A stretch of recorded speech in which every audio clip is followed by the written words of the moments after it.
So tonight I want to share a few remarks before I introduce our speakers. And I wanted to focus on this thing called raising funds. Has anyone been involved with ever raising funds? Raise your hand.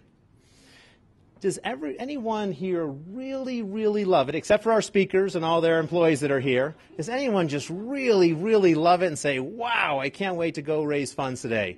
Raise your hand. Okay, good. So there's a lot of people who are going to want money from you tonight, so they may, ask you to sign up in their company. But, whether it's a little church bake sale, a large benefit party, or a national presidential election, the need to raise money for a project or cause is ever present and all around us. In fact, while many of you may think that I work in commercial real estate, I would submit to you that I'm actually in the fundraising business. About 75% of my day, personally, is spent meeting with lenders and with equity partners for our different deals. You see, it's wonderful to be able to go out and buy a building, but if you don't have any capital to do it, well, you're not going to be too successful at it. So every single day, I'm meeting with people both in the United States and internationally to talk to them about investing in commercial real estate. Raising capital is truly an art form like anything else, and it's something that can be learned, and it's something that over time you can get good at. I read a book that was talking about becoming an expert at things, and it says that you need to spend 10,000 hours at whatever it is that you do before you become an expert. Now, I know many parents in the room may have spent 10,000 hours asking their kids to pick up after themselves. So I don't know if you're an expert there, because Lord knows I haven't been an expert in getting my kids to pick up after themselves. But depending on your age and location, how you are willing, and if you're willing to give out your email address or physical address, it's estimated that you're contacted 150 times per year for somebody wanting money from you. 150 times per year. And if you've ever given to a political campaign, I would submit, especially in the current cycle that we're in, you may get contacted that many times a month. But that's a side note. So many nonprofit organizations spend approximately 30 to 50% of their organization's time and resources specifically around this thing called fundraising. And some smaller organizations spend 70%. A number of years ago, I heard a wonderful stat in Colorado. There's about 25,000 nonprofits in our state. About 25,000. That number may have grown or shrank. Most likely it's probably grown. But here's the interesting thing about that. Over 50% of those had annual budgets of under $25,000. So just think about that for a moment. When you're asked to give $10, $50, $100, it actually makes a huge impact for these organizations. And they're spending a lot of time and resources trying to bring that money in. Otherwise, they have to shut their doors. So Katie and Kristin from the Starboard group are here this evening to chat through all of the ins and outs of Fundraising 101. And as that, specifically what it looks like in the political space here in Colorado and in a presidential election cycle. Before they come up, I have just a couple of thoughts that will help place this evening's conversation in context. Number one, fundraising is better when it's about relationships. People sometimes forget that. And what I mean by it is donating money is a sign of trust. Someone is willing to open up their checkbook or wallet or savings account because they believe in the person, project, or cause that they are engaging with. This trust is usually always built on a real relationship, whether it's personal friendship, a family connection, or a well-known reputation. To show the power of fundraising that grows from personal relationships, I want to share just a recent experience that I had in the Middle East. I went over there and we were meeting with different people for business reasons. And meetings there are a little bit different than in the United States. Here you have a meeting for an hour and you chit-chat for the first 5 minutes and then you get into business, and by golly, about 60 minutes later you better be ending the meeting, otherwise they're going to be looking at their watch. In the Middle East, a meeting might go an hour, but very rarely. Usually it turns into a lunch and an afternoon event. And they want to talk about faith, family, and politics, in that order. And you better be able to handle a discussion about faith, family, and politics, because during that time, they're checking you out. They're seeing if they can trust you. And at the end of the conversation, maybe 5% of the conversation, they get to this thing called business. And if you don't get to business, it means that you probably failed in the other 3 categories. And once they get comfortable with you, the speed of trust to a transaction is absolutely phenomenal. Fundraising can also be about social relationships, of trust and connectivity as well. I think back on a perfect recent example of this. Do you all remember the ALS Ice Bucket Challenge? How many participated in the Ice Bucket Challenge? You're willing to admit it too, which is great. I love that. But it was in the summer of 2014. Did you know that that challenge raised $115 million for ALS research? $115 million. We've never seen anything like it. What drove it? Relationships.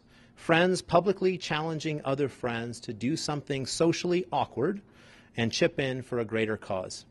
A good friend of mine, Steve Clark with Prime West Development, I'm sure many of you probably know him. He recently passed away just a few weeks ago from ALS, so that hits me personally.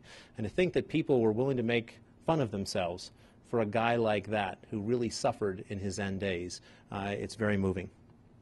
All fundraisers will tell you that the best thing you can do with donors is to build lasting relationships with them.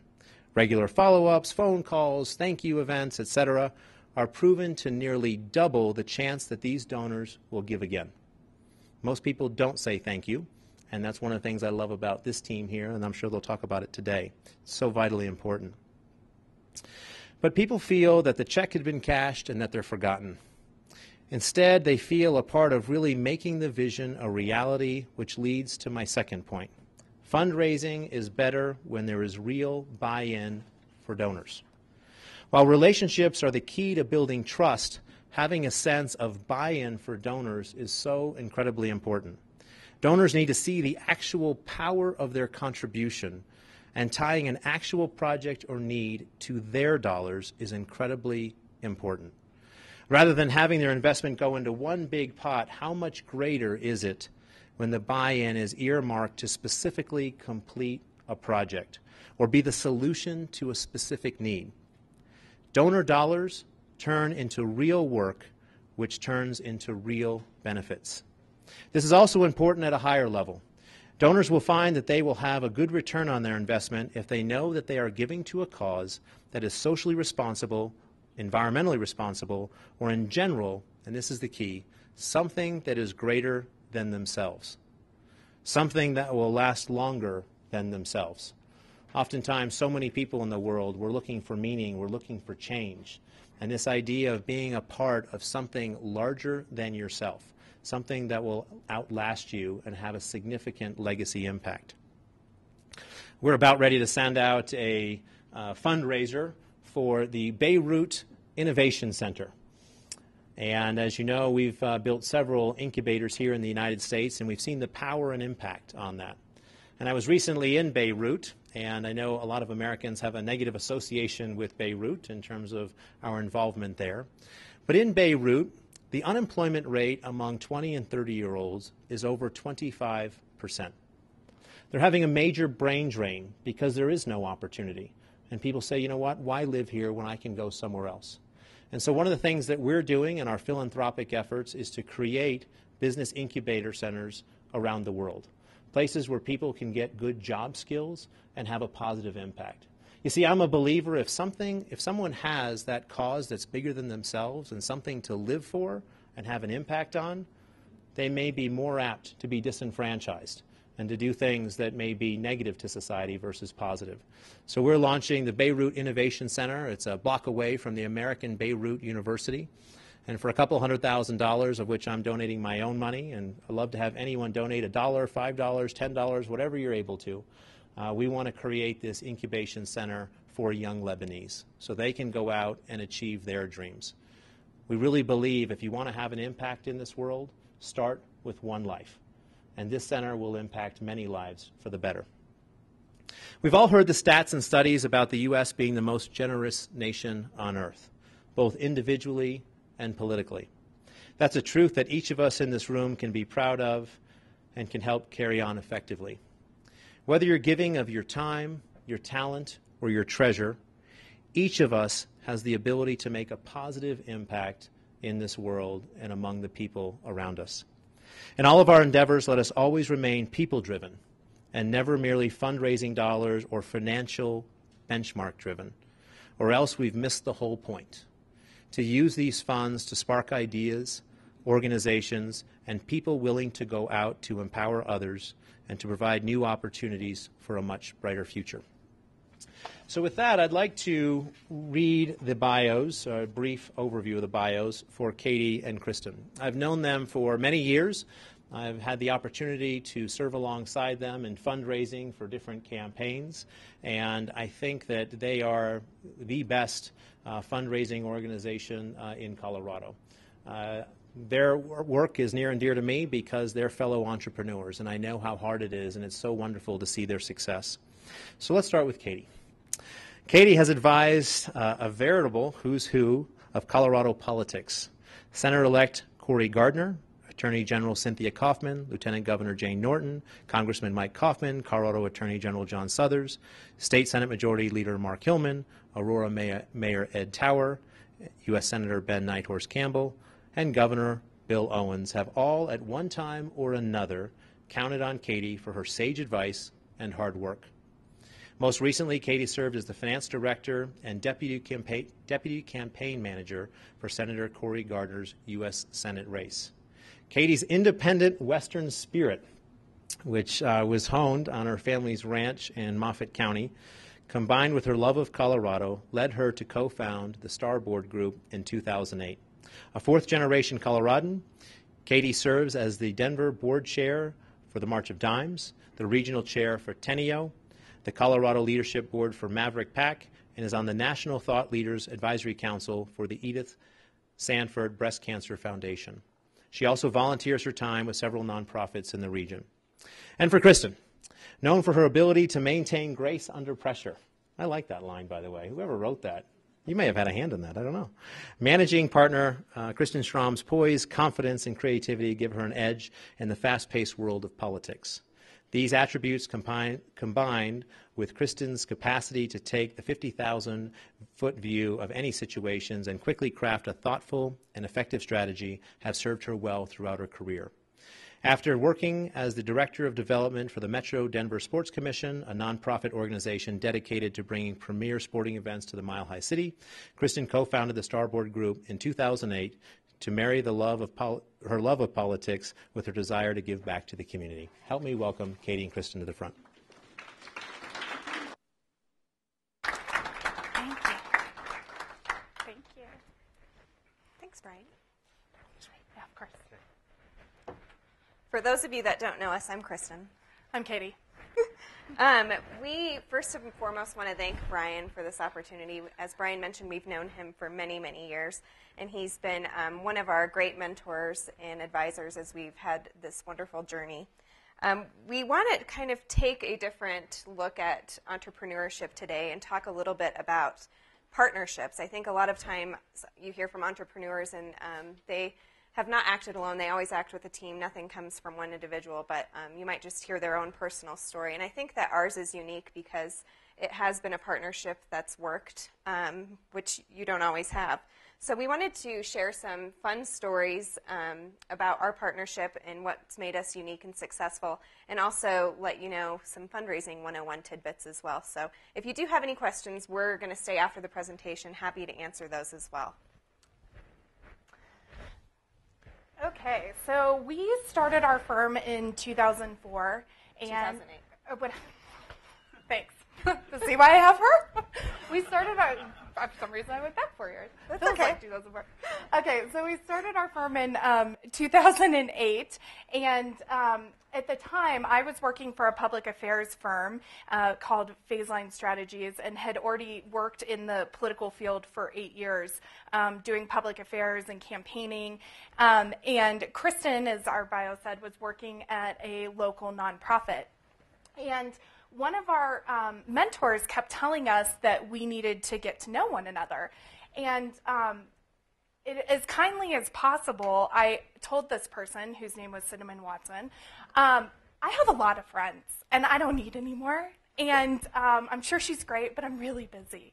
So Cinnamon started this process of really marrying Kristin and I. And so for about a year, every time I would think I was going to lunch with Cinnamon, she would bring along this woman named Kristin.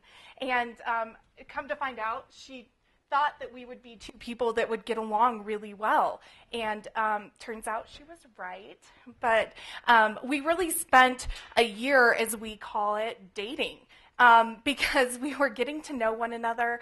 We were, Kristin was getting her MBA and said, I have to write this MBA business plan, and I want to write it on starting a fundraising business. And I was like, oh, I know a lot about fundraising. I'll help you. But I have no desire to start a business.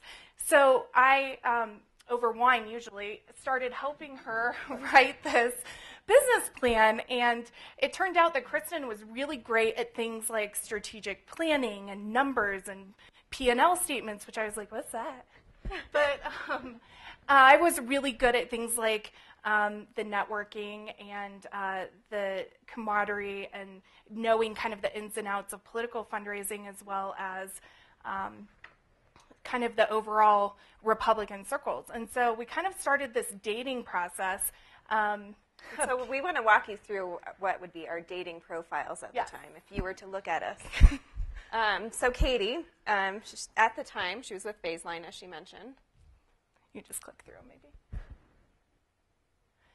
Kristin was a full-time MBA candidate who was in corporate training at KeyBank to be a corporate banker. That didn't pan out. Katie is known as a hardcore conservative within circles. My husband likes to joke that I'm one issue away from being a Democrat most days, so it kind of gives you a feel for where we are politically. Go ahead. At the time, I said I never wanted to have children. I now have one. I now have 4. My favorite pastimes were cigars and Chardonnay at the Brown Palace. And I enjoy training for marathons and races. My mode of transportation was a 2004, there's where I got the 2004, a 2004 Pathfinder that I named Pantha that had over 250,000 miles on it from working on campaigns with a missing front bumper and a dented back bumper.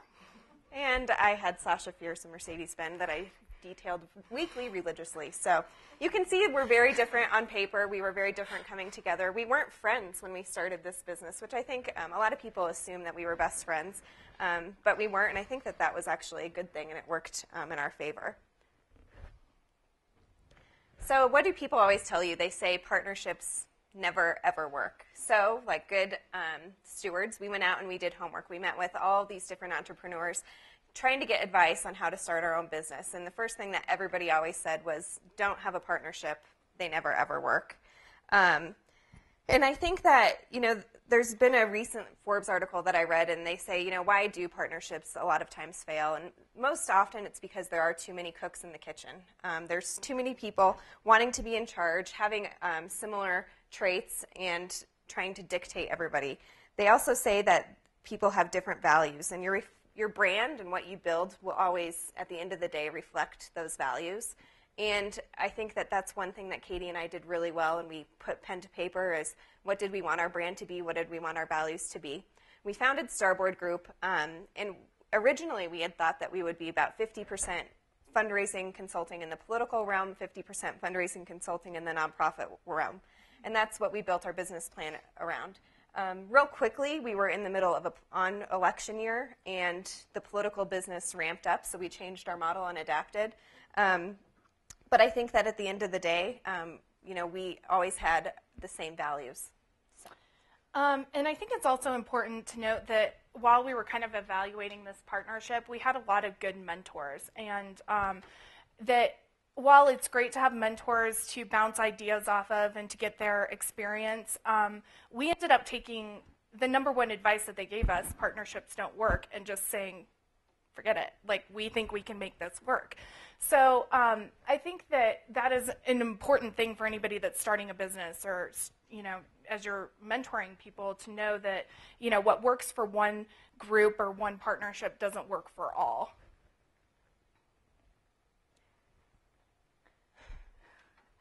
So really early in our, we laugh at this because we think it's, hopefully you find it hopefully funny. you think it's funny. But so when we were, one of the biggest struggles we had, people always say, what was the biggest struggle you had in starting your business? And it wasn't knowing who our clients were or working together. It was actually finding a name. And so the two of us literally sat at this office with a whiteboard and just started writing down everything that we liked. And so at the time it was things like red wine, trips to Mexico. So we started writing down all these things, and we were like, we don't want a name that's our names, because it was like Behnke, Strohm, like, and we K and K, K squared, like none of them actually worked. So it turns out that at the time, my password to everything was Starboard. And it came from, and it's not now, but it came from... Don't hack into her stuff. Don't hack into my stuff, because that's not what it is now. But so Kristin was getting onto my computer, and she's like, Starboard, isn't that the right side of a boat? And I said, yeah, I grew up sailing in North Carolina, and I'm a conservative, and it's the most powerful tack of a boat, and it's just my password for everything, because it's very sentimental to me, and it reminds me every time I type it in to be strong and to be true to my core values. And she goes, there we go, there's our name. And I was like, and so we, that's how we picked our name, was Kristin typing my password into our computer. And I just have you see the Star Trek symbol up there. I just have a funny story when we were first starting. I think that, there's a confidence that you need to have as an entrepreneur. And I remember going to the bank and taking, our small deposits to the bank. We had one client at the time, and the teller said, Star Trek? What's Star Trek? And we always joke and laugh about it because, now we've come so far where we're really proud that we do think that we're a brand that's recognized in the state and also nationally. So. But Kristin really had to remind me, because I would always say that I was with Phaseline, and she'd be like, you're not with Phaseline anymore, you're with Starboard. I'm like, but I'm so embarrassed to tell people our company name because they don't know what that is. And she's like, but they will, and you're going to own it, and you're going to go say it 20 times in this meeting. And I'm like, okay, 20 times. I'm going to count 20 times that I'm going to say Starboard. So we're really proud of our name. So I think one of the other lessons that we learned was that people fight because they're too alike and that they have similar roles and missions. And that is absolutely not something that Kristin and I have struggled with, because the things that I feel very fulfilled about and the things that she feels fulfilled about are two very different things. For instance, we can go to the next one. So Kristin loves to have people take tests. And sorry, our employees are all like, they're like, yes, she does. And it's actually at first I was like, okay, here we go, another strength finder, another love language test, all of these tests, because she really likes, quantitative data, and I'm like, but I feel okay about it. I feel like we're good.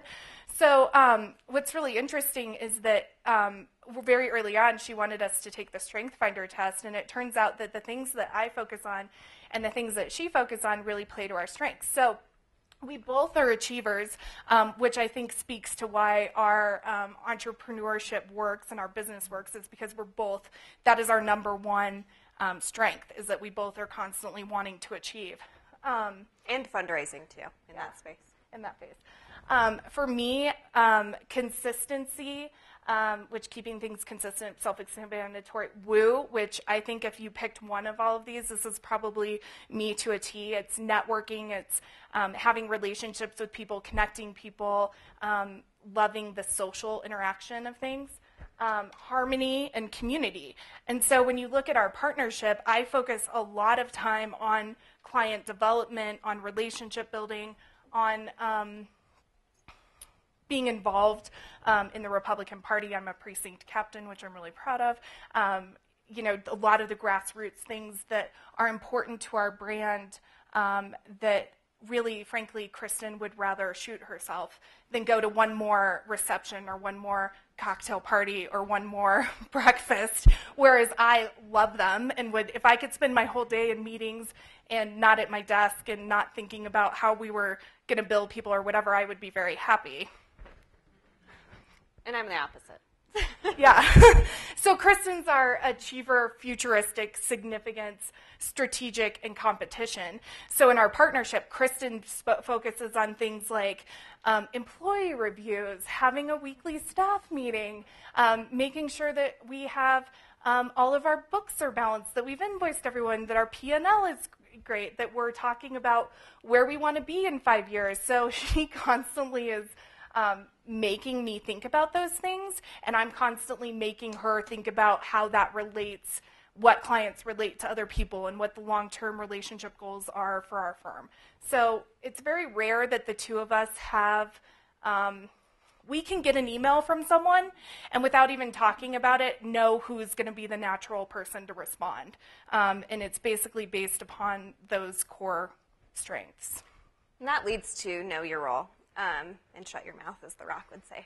I have a 14-year-old son, so knowing your role, I think that is such a key to a successful partnership and entrepreneurship. And I just want to tell a quick story, and I don't mean to embarrass our employees, but in the last year, I have 4-month-old twins. Katie has an 8-month-old son, and so we both have gone on fake maternity leave, because when you own your business, you don't really have a maternity leave, but that's separate. So knowing your role. So when I came back from maternity leave, I said, why aren't there staff meetings on our calendars? And why aren't we doing one-on-ones this week? And they all kind of come into my office and they say, well, you're kind of like Mom and Katie's like Dad, and Mom's been away and we've just been having mac and cheese and we haven't had staff meetings. So I was like, but there's some wine in the fridge. We could have happy hour and talk about. That was funny. So I think that's a thank you, staff, for pointing out that we're like Mom and Dad. And we balance each other. And so this slide is really, if you can read the cartoon, it says, did you get the note I left on your monitor? And the other person says yes. Did you get my voicemail? Yes. Did you get my email? Yes. Should I tell you what the note and voicemail and email said? There's something wrong with you. And the point of this is that communication is really key within a partnership. And Kristin and I have to be very strategic oftentimes about client confidentiality, but really always our number one goal is to make sure that we are communicating with one another. And we've had some really hard conversations, but we really celebrate the things that are great about our partnership. I can honestly say is it 8 years? 8 years? Going on 9. We've never gotten in an argument. And I think that's mostly because we are very preemptive in making sure that we over-communicate with one another about the things that are good and bad and ugly within our business and within our partnership, and are always 100% honest. So I think that's a big key to our success. Now, we almost took it to the next level, and Katie was looking at moving last year, and there was a house for sale right next door to me. And we almost had our husbands convinced that it would be really good for us to just move in next to each other so we could communicate 24/7, but they didn't buy that. So. And they actually found it offensive. They told us we were taking it way too far. Pay it forward. I think that the lesson here is to always make time for coffee. When we were young and starting our careers, we had some great mentors that always were willing to make time for coffee. In 2014, the Statesman did a really nice story on our fundraising firm and the successes we had. The 2014 election cycle, for those of you that were paying attention, you saw Colorado shift dramatically and turn a little bit more red than it had been previously. And we like to think that we had a huge part in doing that. And you know, the reason why we were able to do that and have success is because of all those people that opened their doors and gave us advice. But now, now in our role, we always make sure that we make time to do that for up-and-coming entrepreneurs, up-and-coming fundraisers, and we always say that we need to pay it forward. This slide is a quote by Sheryl Sandberg: "Until women are as ambitious as men, they're not going to achieve as much as men." And I think we really had to psych ourselves up to bill like boys. And we are an all-female firm. It's not by design. It just we so have a happened former that way. male intern. Yeah, here, so James. we have Wait. James, who's been a part of our team. So, see, proof. But we really had to, as a female-owned business, I think, have a lot of conversations about our value and being confident in the services that we were providing. We have a funny story. When we were negotiating our contract with the Romney campaign for president, Kristin and I had a rule that when we were negotiating contracts, we were always in the same room. And the reason is like, we can just look at one another or pass notes or whatever and kind of read where we think this is going to go. And we didn't for this contract negotiation for logistical reasons. And they threw out a number, and it was twice what we were going to propose. And we paused because we were surprised, but also we weren't sure who was going to respond. And they immediately said, "Oh my God, we offended you. That wasn't enough money." And we said, "Well, maybe It's not. It's not. It's great. It's great." And they said, "Okay, well, we'll give you." They raised their amount, and I think it was just a really good lesson for us that, it was a blessing that we weren't together, because we learned that we could charge more than what we had been charging, and that these people thought that they were still underpaying us. So it's a good lesson for, I think, especially women-owned entrepreneurs, that sometimes women aren't the best at being their own advocates and being confident. And to really own your brand and own your own space and be confident about it. Been there, done that. I think that one of the biggest things that we've learned as we've transitioned out of our young 20s, starting a business, to now being moms and having a successful business, is that you can say no to things. You can say no to projects. In our partnership, we've always had a rule that it's a veto rule. If one of us didn't feel comfortable taking on a client or a project and said, "No, I can't sleep at night working for that individual or working for that nonprofit," we don't take it on. So that's just a little rule that we've always had. At the end of the day, we always have one another and we have our brand. And so making sure that we navigated that, and, as we go through all these different projects that we've worked on, we can check off things that we've wanted to do and look down the road.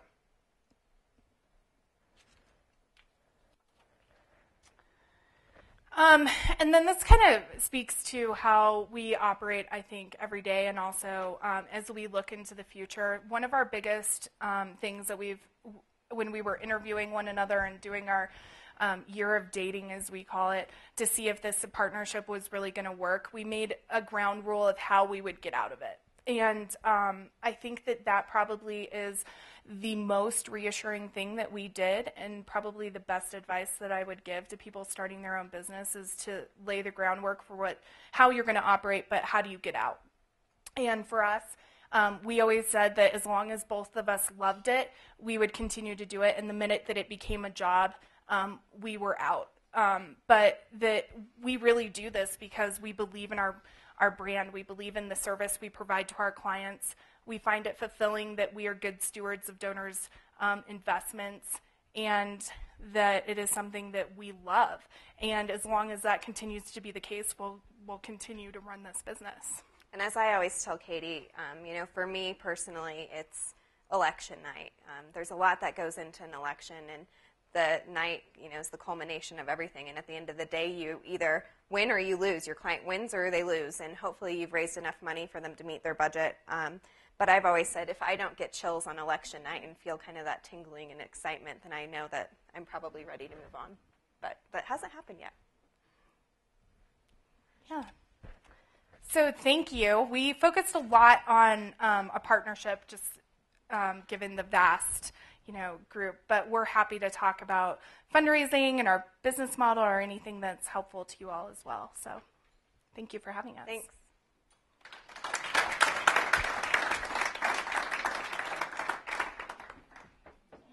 Do you need to get up here? On there, so I'll just speak loud and you can answer. Okay, sure. Or do you want to switch? No, you guys can. That's fine with me. I'm easy.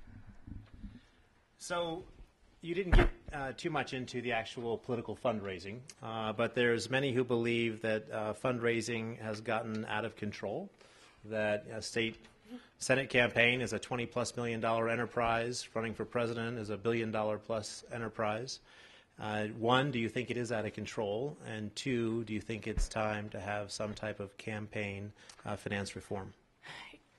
I think that as it comes to political fundraising, it's important to always operate within the law, and the law always changes. I think that there will probably become a point in time where there's a discussion about campaign finance laws and whether McCain-Feingold is the best way to operate at the federal level.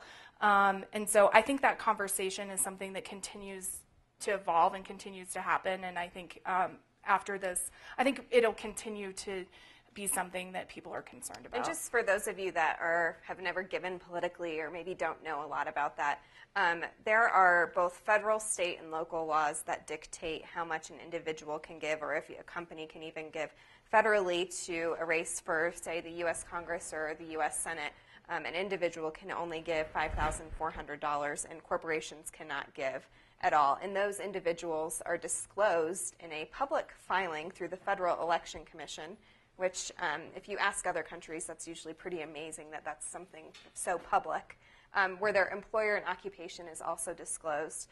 But what you've seen a lot is these outside groups coming in and raising millions and millions of dollars because they don't necessarily have the same limits. Well, there are some regulation around them. The limits aren't there. Corporates can give. There are a lot of loopholes within McCain-Feingold. So I think Katie has a really good example just in Senator Gardner's race in terms of how much was raised. It's quite astonishing. Yeah, so, Senator Gardner raised about $13 million, Mark Udall raised about $18 million, and then the outside groups spent double that. So it was a $100 million race for one U.S. Senate race, and more than half of the money was not in any way coordinated with either of the two candidates. So you have a situation where because you can't coordinate legally with those outside groups that are advocating either for your success or demise, that there is an outside group that you can't control, and that does somewhat frame the conversation. And specifically, Colorado has certain limits on donations for the State House and Senate. And as someone who ran for office years ago, I know how hard it is to raise at $200 a clip. So maybe just talk a little bit about the difference between the federal and the state as well. So state law is, as Brian mentioned, a lot more restrictive. To a statewide race, an individual can only give $1,150, correct, Natalie? Yes. She's working on a statewide race right now. And there's no corporate contribution. So in terms of how much you raise for a statewide race or a state house or state senate seat, it's really difficult to do because you have to talk to a lot of people and raise it in small chunks at a time. Yeah. Anything else you want to add? Okay. She got it. So obviously you've been through a lot together, and it hasn't all been rainbows and unicorns. Maybe it has. I don't know. I know for my business it always hasn't been. What has been one of your biggest challenges or things that you've had to deal with as a team? Well, we like to say that there's probably not a life experience that one of us hasn't experienced. So, from having pretty significant health scares where one of us had to step away from the business for a while and didn't really publicly tell people that, to having divorces, to getting married, to having children, to pretty much there's like nothing I would say that we haven't. We've lived life together, and I think part of that is the successes, but a lot of that is the hard parts of life. And we've been really lucky that we just have, always said that was part of the experience. And what's funny is I feel like I'm married to two people, my husband and then my business partner. We celebrate our anniversary.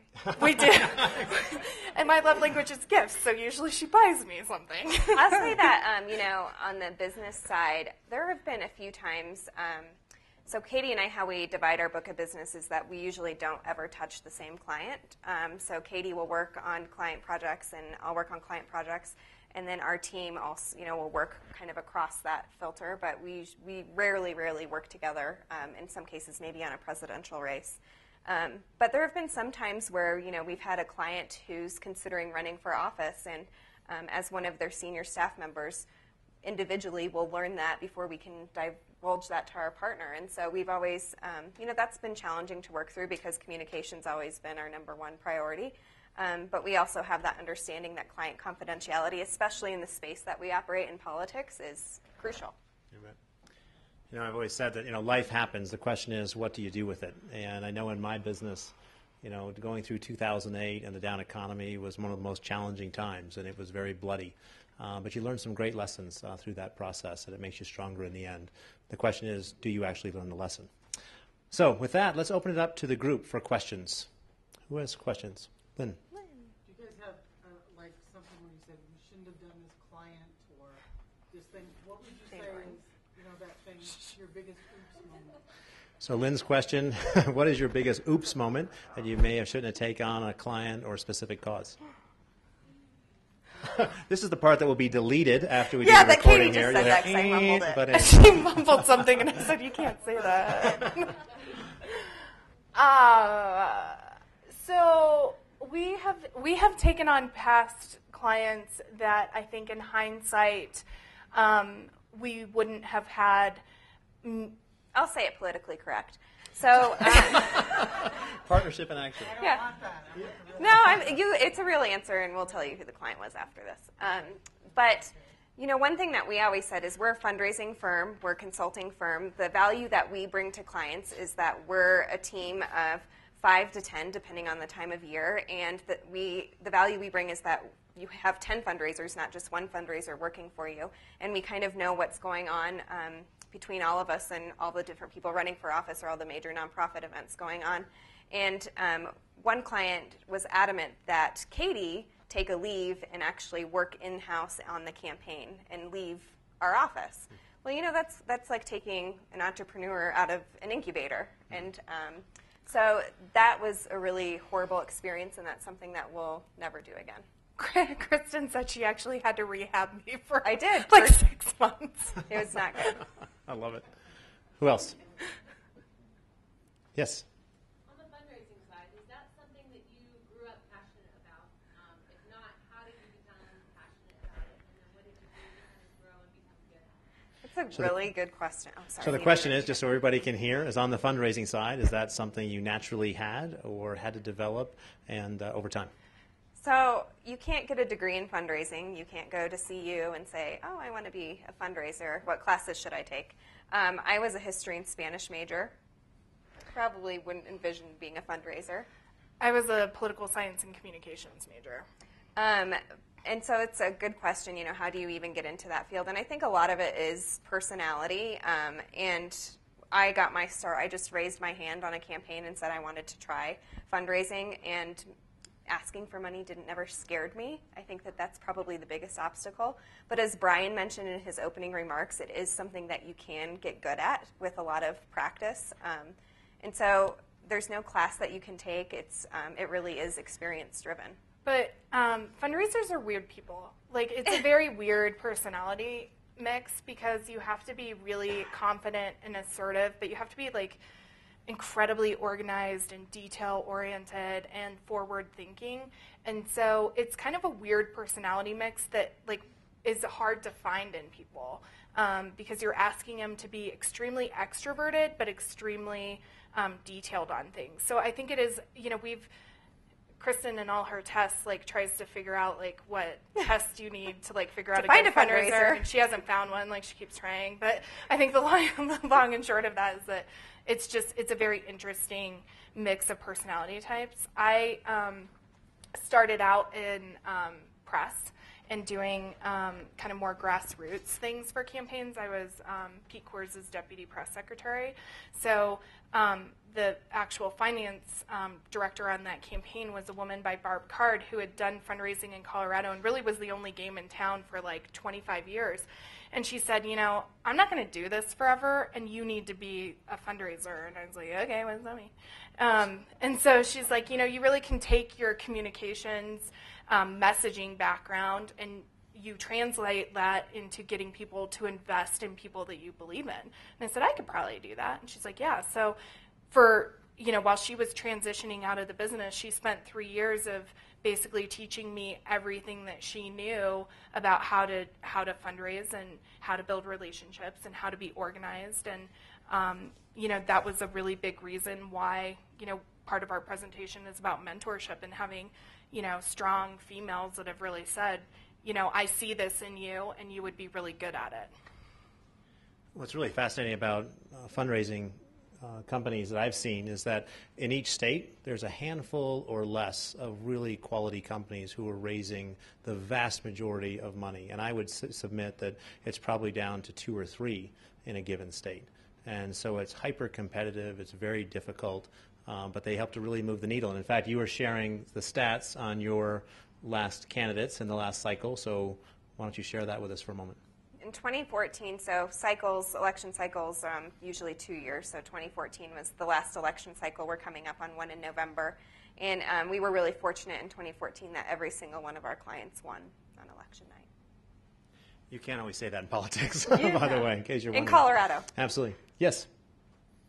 Question along those same lines. With the presidential race and also the Senate race in the state, how difficult is it going to be to fundraise for both of those, with us being kind of a swing state? So the question is, with Colorado being a swing state, a crucial state, how hard is it going to be for fundraising in a presidential election and a Senate at the same time for the Senate race? Thanks, John. Good question. So obviously the more people that you have asking, the more competitive it gets for funds. So what we've seen is that the best rise to the top, right? So the people that are organized, the people that have the best message, the people that make the hardest asks and that ask time and time again, that do donor maintenance and that say thank you, have the best results. That being said, there's some natural, I think, synergies between campaigns that happen, and so it's, I think, just a reality of the situation of the number of people that it's just something that we usually operate in. So I think it's a very unique election year, and that you have donors that have given multiple times to presidential candidates, whereas before I think it was a shorter process. So that kind of is frustrating to donors, I think, on the presidential level. And then obviously having, competitive primaries always is somewhat, we think healthy for the process, frankly, but it does, you do have a group of donors that do sometimes sit on the sidelines for primaries, so. Let's take 1 or 2 more questions. Timmy. Good to see you, by the way. Yes.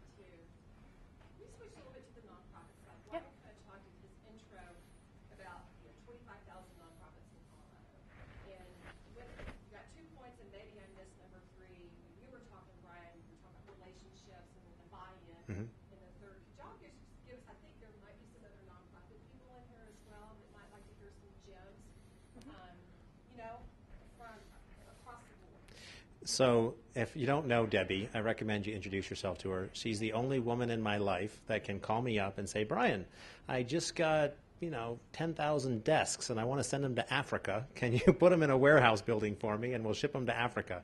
She has a big heart for Africa and does some phenomenal things there. But the question is, shifting gears from politics to nonprofits, any golden nuggets or gems you would have for recommendations?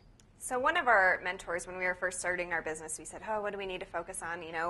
We knew that we could do it. We knew that we had the tools, but we needed to streamline everything, create processes, protocols, and pitch packet for going after business. And he shared a story that he made 5 small $10 contributions to 5 different local nonprofits. And he waited a year to see how those nonprofits would treat him the following year. Out of those 5, only 1 said thank you, and only 1 asked to cultivate the relationship with him. And at the end of the year, then he ended up making a 7-figure gift to that nonprofit. And I think that Katie and I are really big believers in, first and foremost, you've got to ask, and you've got to ask multiple times. We have kind of a 5-touch rule. A lot of times it takes donors 5 different touches. Maybe that's a one-on-one meeting, a phone call, an email blast, an invitation to an event, before that they might open their checkbooks. And that takes a lot of time, too, which is sometimes frustrating for nonprofits. And then secondly, going to this donor's point, is to say thank you. It's kind of something that's been lost in recent years, especially with so much done electronically. There's a great organization that we work with that not only sends a thank you note, they also do thank you follow-up phone calls to every single donation that they get, and then they do an email as well. And I think that goes a long way in retention. Great. Let's take one last question. I want to be respectful of everybody's time. Angie. She was quicker than you, sir. Sorry. Touch rule. I do the one touch rule because I'm kind of with you when it comes to the ask, as Brian knows. You're great. So, as a woman, I think you made a good point. You pause and then they offer you more money. A lot of times we're just like, oh no, I'm sorry, you don't have to, and we kind of make excuses for ourselves Yeah. why you don't have to give. So, in terms of the 5-touch rule, how do you do that without irritating them, and how do you do that and have courage the 5th time when they told you 4 times absolutely no? So if you don't, I'll repeat her question, but if you don't know Angie, say hello to her. She has a radio show called Daybreak USA and also The Good News, and she does a phenomenal job of finding positive stories to share with people, because so often the news is so negative. So I had to put a plug in for you. So her question is, put a little more around that in terms of how do you make those 5 touches without becoming annoying and pushing the person away? So it's a fine line, right? I think the one thing that anybody who's worked with both of us can tell you is that we have different styles. Kristin's style is way different than my style. And I think when you're fundraising, you have to know what your style is and own it, because I think especially in Colorado, people, donors, candidates, causes demand that you're authentic, right? So whatever that method is for asking has to be comfortable for you. And so for me, it is almost always building a relationship before I ask. For Kristin, Kristin's very blunt, very direct, and frankly, usually quicker than I am in my process. But I think the end result is usually the same. It's just us being authentic to who we are and how we fundraise. And I think you have to be really organized and tracking, like, when you're asking them. Like, I think if you made 5 asks in 2 weeks, people would think you were crazy and tell you to get off their phone or their email or whatever. But it's, to me, getting to know that person, getting to know that organization, and figuring out what motivates them, and then tailoring an ask that makes it really hard for them to say no. So, I would say if it's a nonprofit event, like, would you come tour our facility and see what we are doing? May one of our board members talk to you, or participants talk to you about their experience of working with the nonprofit? Could I take you to coffee? Would you like to go to an event? So finding things that speak to that person, and it takes time and it takes organization, but I think people are willing to do something with their time, talent, treasure, as long as you're tailoring an ask that fits their priorities and their the things that make them tick. And so I think when you switch it, and I think what people have a hard time fundraising is when they make it about them. It's awkward for me to ask you, it's awkward because of this, but when you focus on what are they getting out of it, it makes fundraising a lot easier because you're providing a benefit to that donor. So true. Let's give them a round of applause. Thank you. Thank you. Thanks, Brian. I'll jump up here.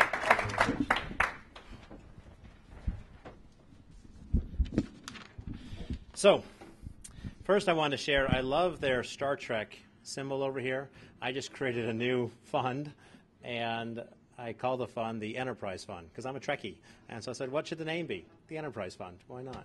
To boldly go forward, right? With each of our speakers, I like to take 10 golden nuggets that really resonated with me, and hopefully you find them helpful as well. With these two, I found many, so I'm going to share a little more than 10, but I'll keep it as short as I can. Number 1, partnerships fail because there are too many cooks in the kitchen. Number 2, your brand reflects your values. Let that one soak in. Your brand reflects your values. No matter what you're doing, you're either gaining trust and building relationships, or you're detracting from them in everything that you do out in the world today. Number 3, people fight because they're too alike. They have too many similar goals and missions. Kind of interesting. You don't usually think about that in a partnership. You think you need to be absolutely in lockstep with each other, when in actuality, being different actually makes you stronger. Kind of reminds me of a certain country that I know. Number 4, hashtag know your role and shut your mouth. I like that. That's good. That would be an employee handbook violation probably at our firm, but I like it. It works. Number 5, when you own your own business, you don't get maternity leave. Just remember that one. I liked it. I thought it was good. It's so true. As entrepreneurs, even when I go on vacation, I don't get to just completely disengage. There's always business being done at home, and you always need to stay in touch. Number 6, be preemptive and over-communicate as partners. Just think about that, being more proactive versus reactive. And a big thing in any relationship is about communication. One of the things I say in any of our partnerships that we enter into is that we want to have an agreement buttoned down up front. Because the biggest thing that destroys relationships I see are unmet expectations. Some person's expecting X, some person's expecting Y, and they are ships in the night and they miss each other. Very, very dangerous. Number 7, always make time for coffee. Be a mentor. Always pay it forward. Each one of you, regardless of the station of life that you're in, you have something to offer somebody. If nothing else, just to be an ear for someone to share what they're going through right now. Just to be there and listen. Number 8, be confident in your value and your service, no matter who you are. And based on that, I think I'm going to have them negotiate some of the sales of our building, because I love the hesitation and how the price just keeps going up. I'll tell you, I'll put you on a North Star. It's great. Number 9, similar to one of the others, but I really liked how they said it, own your own brand, own your space. Number 10, as a successful business owner, you can say no and only take on the projects and clients you want. One of my wise investors told me one day, he said, Brian, what can take you a moment to buy can take you a lifetime to sell. So think about that. Work with the people that you like. Create the environment that you want. Be an architect of your life. And I like this one. Lay groundwork for how you will be successful. And this is one that almost everyone that I know leaves out, of how you're going to exit. After you've created all this value, what is your exit? And be willing to do it. And then the last one I like, and this is a very important one that you all need to take home with you. So everybody paying attention? Katie's password is no longer Starboard. So I just want to let you know that. Just want to get that out there. Okay, so with that, we have a lot of exciting speakers coming up. We're booked through the rest of the year, and now we're booking into next year. So if you know of anyone that we should invite, please let us know. On May 19th, we have Jerry Healy. He's the owner and publisher of Colorado Community Media. They own many different publications throughout Colorado, and that's a very changing and dynamic business. June 16th, we have Aaron Harbour, the host of the American Civility and the Aaron Harbour Show. He's doing some really interesting things, and he has a national and international audience. July 14th, we have Brian Vogt, CEO of the Denver Botanic Gardens. August 11th, Dick Monfort, owner and chairman and CEO of the Colorado Rockies. Interesting to see where the Rockies are at that point, but we'll get there. September 15th, Cynthia Kaufman, Attorney General in the state of Colorado. October 20th, Stuart Sanderson, President of the Colorado Mining Association. People often forget the impact of mining in our state. It's so vital and has so many people, especially for areas where I come from, in these small communities that depend on these mining operations. November 10th, Jamie Van Leeuwen, the Executive Director of the Global Livingston Institute and Senior Advisor to Governor Hickenlooper. And December 15th, Thomas Frey, Senior Futurist at the Da Vinci Institute. This guy spends time with people like Elon Musk thinking about what will our world look like in the future. I would submit we really don't have a clue just yet, but we know it's going to look a lot different than it does today. So again, thank you all for coming. Please invite your friends, and we look forward to seeing you in the future. Thank you.